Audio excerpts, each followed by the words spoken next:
Hi friends, I am Manoj from Manoj academy. இன்றைக்கி நம்ம பார்க்க போகிறது பார்த்தீங்கன்னா, ஆல்ரெடி பர்சன்டேஜ் பார்த்துருந்தோம். ஸோ அதோடைய பார்ட் 2 தான் இப்போ பார்க்க போகிறோம். ஓகேவா? ஓகே, நம்ம சேனலை சப்ஸ்கிரைப் பண்ணாதவங்க மறக்காமல் சப்ஸ்கிரைப் பண்ணிக்கோங்க. இப்போ சம் பார்க்கலாம்.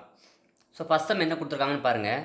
தங்கத்தின் விலை திங்கட்கிழமை 20% அதிகரிக்கிறது, செவ்வாய்க்கிழமை 20% குறைகிறது எனில் செவ்வாய் அன்று விலை குறைவான சதவீதம் அல்லது அதிகமான சதவீதம் என்ன? அதாவது தங்கத்தோட விலை எவ்வளோன்னு சொல்லலை, பட் திங்கட்கிழமை 20% அதிகரிக்குன்னு கொடுத்துட்டாங்க. ஓகேவா? அடுத்து செவ்வாய்க்கிழமை 20% குறையுதுன்னு சொல்லிட்டாங்க. அப்போது செவ்வாய்க்கிழமை அன்னைக்கு விலை குறைஞ்சிருக்குமா கூடியிருக்குமா, அதோட சதவீதம் என்னன்னு கேட்குறாங்க. ஸோ இந்த மாதிரி நமக்கு அதிகரிக்கிறது அப்புறம் குறைகிறது அப்படின்னு சொல்லிட்டு ஒரே அமௌண்ட் கொடுத்தாங்கன்னா நம்ம என்ன ஃபார்முலா யூஸ் பண்ணலான்னு பார்த்தீங்கன்னா, x plus y plus x into y by 100 அப்படிங்கிற ஃபார்முலாவை பயன்படுத்தலாம். சரியா?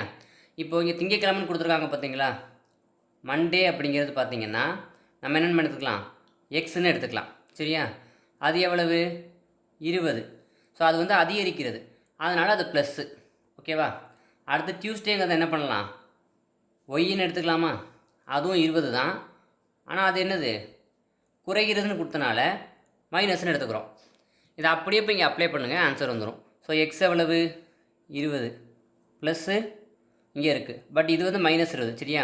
ஸோ அப்போது ப்ளஸ் இன்ட்டு மைனஸ் மைனஸ் தான் வரும். மைனஸ் 20 ப்ளஸ் இங்கே பார்த்தீங்கன்னா 20 இன்ட்டு மைனஸ் 20ன்னு இருக்கும், டிவைடட் பை 100.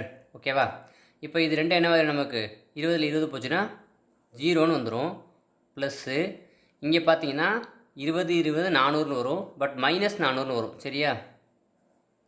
ஏன்னா இங்கே ப்ளஸ்ஸு இங்கே minus. So plus into minus minus, 20 into 20 400ன்னு வரும், டிவைடட் பை 100 இருக்கும்.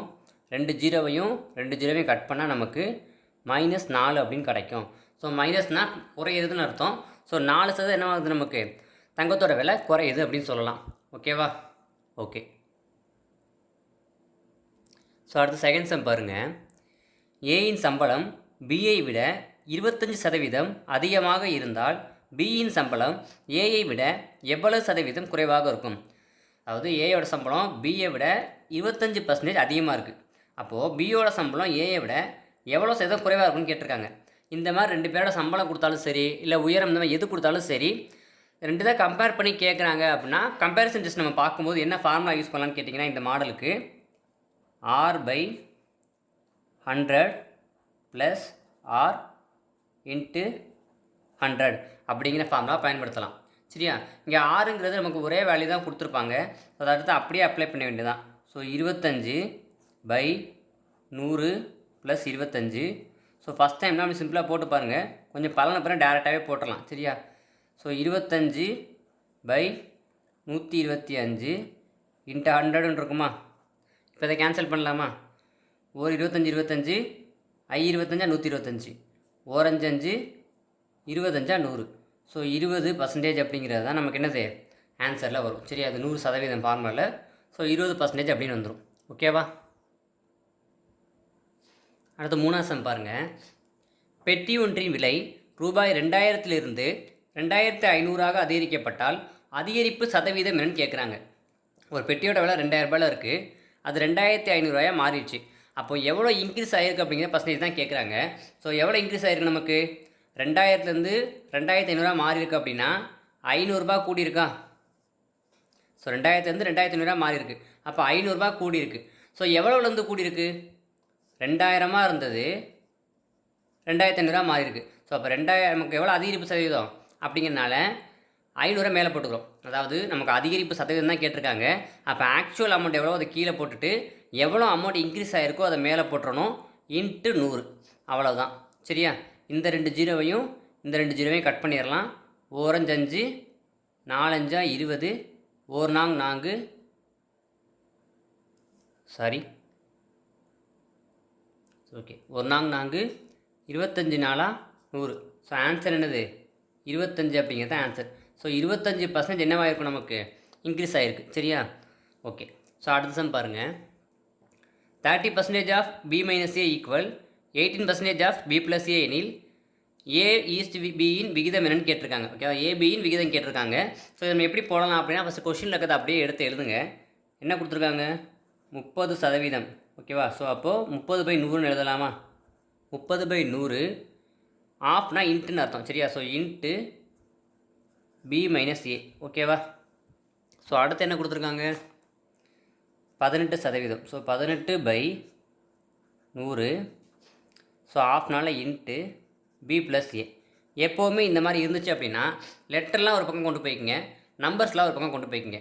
இப்போ நான் இந்த பி ப்ளஸ் ஏவை இங்கிட்டு கொண்டு வர போகிறேன்.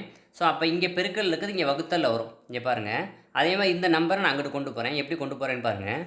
பி மைனஸ் இங்கே அப்படியே இருக்கட்டும். இந்த பி ப்ளஸ் ஏ கீழே வரும்போது ஈக்குவலுக்கு இங்கிட்டு வரும்போது கீழே வந்துடும் டிவைடில். ஸோ பி ப்ளஸ் ஏ. அதே மாதிரி இது அங்கிட்டு போகும்போது இந்த 30 கீழே போயிடும், 100 மேலே போயிடும். ஸோ ஆல்ரெடி இங்கே ஒரு 18/100 அப்படியே இருக்குமா? ஏன்னா இதை தான் நான் இங்கிட்ட எடுத்துகிட்டு போயிருக்கேன். ஸோ இந்த நம்பர் அப்படியே இருக்கும். ஸோ இது அங்கிட்டு போகும்போது 100 மேலே போயிடும், 30 அப்படிங்கிறது என்னவாயிரும்? கீழே போயிடுமா? ஸோ ஆட்டோமேட்டிக்காக அந்த 100 கேன்சல் ஆகிடும். இது பார்த்திங்கன்னா 6 ஆப்பிள் அடிக்கலாமா? 3 18, 5 30. ஸோ இப்போ பாருங்கள், பி மைனஸ் ஏ ஈக்குவல் 3ன்னு இருக்கா? ஸோ அடுத்து பார்த்திங்கன்னா பி ப்ளஸ் ஏ ஈக்குவல் 5ன்னு இருக்குது. ஸோ பி மைனஸ் ஏ 3, பி ப்ளஸ் ஏ 5. இதை ஈக்குவேஷன் 1ன்னு எடுத்துக்கோங்க, இதை ஈக்குவேஷன் 2ன்னு எடுத்துக்கோங்க. சரியா, ஸோ அடுத்த ஸ்டெப் எப்படி போடலான்னு பார்த்தீங்கன்னா இது ரெண்டையும் கேன்சல் பண்ணலாமா? ப்ளஸ் ஏவும் மைனஸ் ஏவும் என்ன ஆயிரும்? கேன்சல் ஆயிரும். இங்கே ஒரு பி, இங்கே ஒரு பி. ஸோ 2bன்னு வரும். 2b = 8. நமக்கு பி தான் வேணும். அப்போது 2யும் 8யும் கேன்சல் பண்ணோம்னா 4ன்னு வந்துடும். ஸோ பியோட வேல்யூ கிடச்சிருச்சு. இதை கொண்டு போய் என்ன பண்ணுங்கள், 2ல் சப்ஸ்டியூட் பண்ணுங்கள். ஸோ 2ல் சப்ஸ்டியூட் பண்ணிங்க அப்படின்னா பியோட வேல்யூ போடுவோமா? பியோட வேல்யூ 4 ப்ளஸ் ஏ. ஸோ ரெண்டாவது ஈக்குவேஷன் என்ன? பி ப்ளஸ் ஏங்க தான் ரெண்டாவது ஈக்குவேஷன். ஸோ பிக்கு பதிலாக 4ன்னு போட்டேன், ப்ளஸ் ஏ ஈக்குவல் 5. ஸோ நமக்கு ஏ தான் வேணும். இந்த 4 அங்கிட்டு போயிடுச்சுன்னா ப்ளஸில் இருக்கிறது மைனஸில் போகும். ஸோ 5 - 4 = 1ன்னு வரும். ஸோ என்னது? தேர்ஃபோர் ஏ ஈக்குவல் A/B ஈக்குவல் என்னது வரும்? 1:4ன்னு எழுதலாமா? ஸோ அவ்வளோதான் ஆன்சர். புரியுதா? அடுத்து பாருங்கள், 600இன் X% என்பது 450 எனில் எக்ஸின் மதிப்பு காண்க. அதாவது இந்த மாதிரி இன்னுன்னு வந்துட்டாலே இதில் கண்டுபிடிக்கணும் அப்படின்னு எடுத்துக்கலாம்.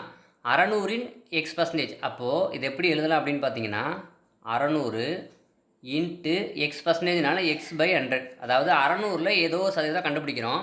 கண்டுபிடிச்சோம்னா அது வந்து 450. சரியா, 600ல் X% கண்டுபிடிச்சோம்னா 450 கிடைக்குதுன்னு சொல்லியிருக்காங்க. அப்போ அந்த எக்ஸ் தான் நம்ம கேட்டிருக்காங்க. சரியா, அப்போ நம்ம எக்ஸ் தான் வேணும். ஸோ இங்கேயே இந்த 2 0 கட் பண்ணி விட்டுடலாம். ஓகேவா, அப்போ இங்கிட்டு 450 அப்படியே இருக்கும். இந்த 6 அங்கிட்டு கொண்டு போயிட்டோம்னா இங்கே பெருக்கல் இருக்க இங்கே வகுத்தலில் போகும். ஸோ 6 டிவைடில் போயிடும். சரியா, அப்போ 1 6 7 6 42, மீதி 3, 5 6 30. ஸோ எக்ஸ் ஈக்குவல் என்னென்னு வரும்? 75ன்னு வரும். சரியா, இந்த இடம் புரிஞ்சுன்னா போதும். அதாவது 600ல் X% அப்படிங்கிறது 450னால ஈக்குவல் போட்டிருக்கேன். சரியா, இங்கே கட் பண்ணிட்டோம்னா எக்ஸ் மட்டும் வேணும்னா 6 அங்கிட்டு கொண்டு போய் அடித்து கொடுத்துருக்கேன். சரியா, ஓகே. ஸோ டெய்லி ஒரு 5 சம்மாக நம்ம சால்வ் பண்ணாலே நமக்கு நிறையா சம் கிடைக்கும். சரியா, நம்ம கொஞ்சம் கொஞ்சமாக சால்வ் பண்ணலாம். இதுமாதிரி நிறையா மாடல் போடலாம். ஸோ நம்ம சேனல் பிடிச்சிருக்கு, நம்ம வீடியோ பிடிச்சிருக்கு, நம்ம லைக் பண்ணுங்கள், ஷேர் பண்ணுங்கள், மறக்காமல் நம்ம சேனலை சப்ஸ்கிரைப் பண்ணுங்கள். தேங்க்யூ.